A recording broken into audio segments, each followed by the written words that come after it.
Hey everybody, Paul Lake here with another physics problem solved. This is the channel where I solve the physics homework problems provided to me by my tutoring clients. See the description below for a way to contact me if you would benefit from a private tutor. My rates are reasonable and I'm really good at this. And if you find this video helpful, please give it a thumbs up, subscribe to the channel if you're a physics student, and share it with some friends. And let's get started. Today's problem. The topic is impulse and momentum, and this is kind of an introductory problem. Like this might be the first homework problem you would do in when you were studying impulse and momentum for the first time. And so you should be familiar with momentum, the definition of momentum, and we're going to definitely use the Impulse-Momentum Theorem to solve this problem.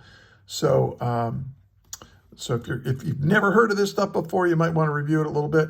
There is a video I made, I'll put it in the description, that you can link to that gives you a little lecture on this.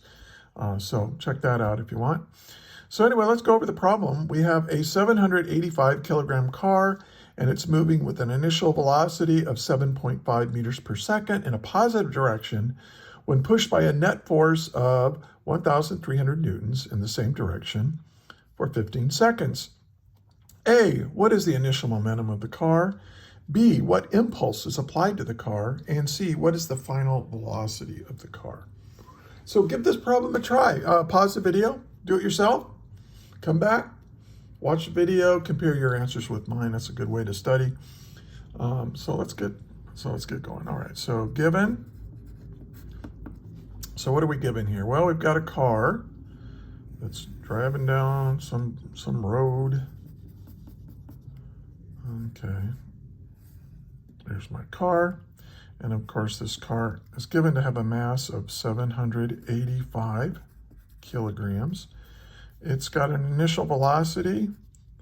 The initial is 7.50 meters per second, and we're pushing it in the same direction with a, I'll just put it like this. Here's my net force. There might be a bunch of forces involved with this. We're just giving you the net force here. And it's 1,300 newtons. And then this is going to be applied for a total of 15 seconds. Now, what are we trying to find? I'll put that over here. Let's see, find. The initial momentum of the car. Now I'm going to call that P initial. And then B, the impulse applied to the car. I think the AP Physics 1 equation list uses a capital J. Some books use a capital I, and some books don't use any kind of symbol to represent it. They just use the equation for it. But I'm going to use what the AP outline is. A capital J stands for impulse. We'll go over the Impulse-Momentum Theorem here in a minute. And then what is the final velocity of the car? And these are all vector quantities. That's why I put a vector hat on them. Right there and right there. Time is a scalar and mass is a scalar. So don't put hats on those. All right, now let's solve this. Now we want the initial momentum of the car.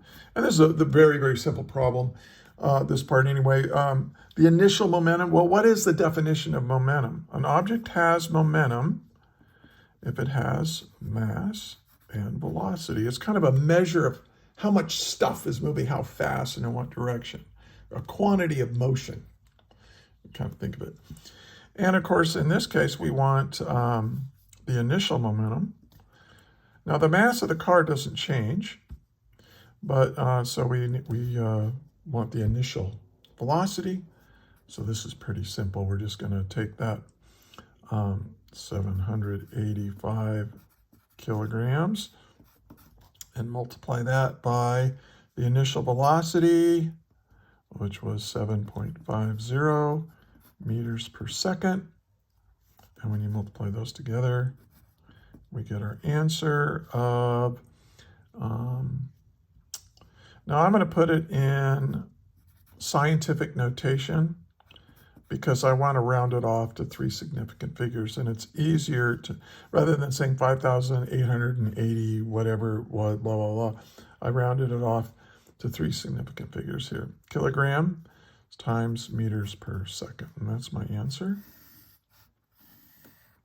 And if you don't like scientific notation, just put it long form. Just, you may have a teacher or a class or whatever, or a test that really wants you to think about significant figures. And, well, actually, this should be for probably 5.9, right? Because there's only 2 significant figures there, but there's 3 here and there's 3 here. So for this one anyway, I'll just stick with the 3. I'm just going to kind of generically use 3 significant figures to solve physics problems. What is the impulse applied to the car? And here we have impulse is equal to the average force applied times the time that that force is applied. And that's going to be the, well, this would be the net force, wouldn't it? The net force times time, and that gives you this quantity we call impulse. And we'll talk about where, and like I say, you go to that video that I mentioned, it's in the description. Go to that video if you have never heard of impulse, and I'll give you a nice, clean, quick explanation of what impulse is. And then, so the net force here is 1,300 newtons.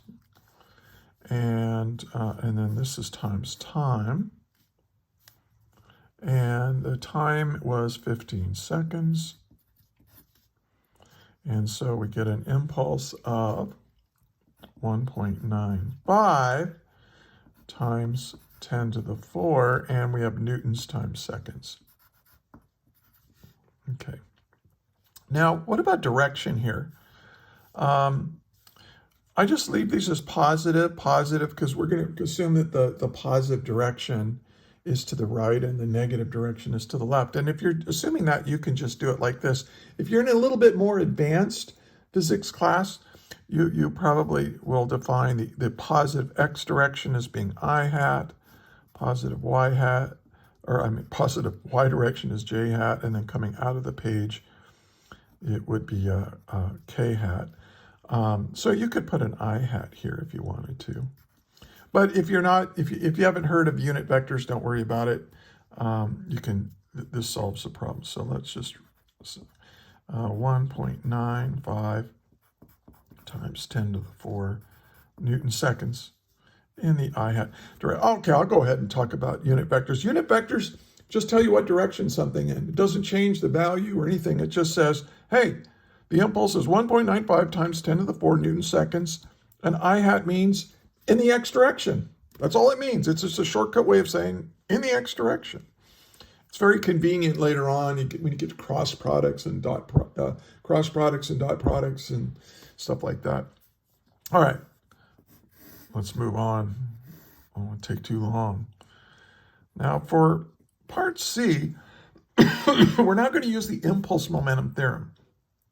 And the impulse-momentum theorem says this: if you apply a net force on an object for a period of time, that will cause a change in the momentum of your object. Okay? So, and this is the impulse-momentum theorem. Now, impulse is not equal to momentum. It's equal to a change in momentum. So let's expand that out. The net force times time is equal to, well, this is going to be the final momentum minus the initial momentum. And of course, the final, this is equal to the mass times the final velocity minus the mass times the initial velocity. That's my initial momentum, is equal to this impulse. So this is what I'm trying to find, right? This final velocity. So let's go ahead and solve for it. I'm going to bring this, I'm going to add mv initial to the other side. And I get F net times time is equal to plus, right, because I'm adding this to the other side, plus the mass times the initial velocity. And then I want to get this by itself, right? Now I've got, you know, because this, I moved this to the other side, I've got this by, so, but I'm going to divide by mass. And this is equal to the final velocity. So I just solved for the final velocity in one step. So if you need more steps to do the algebra, go for it. No, not a problem.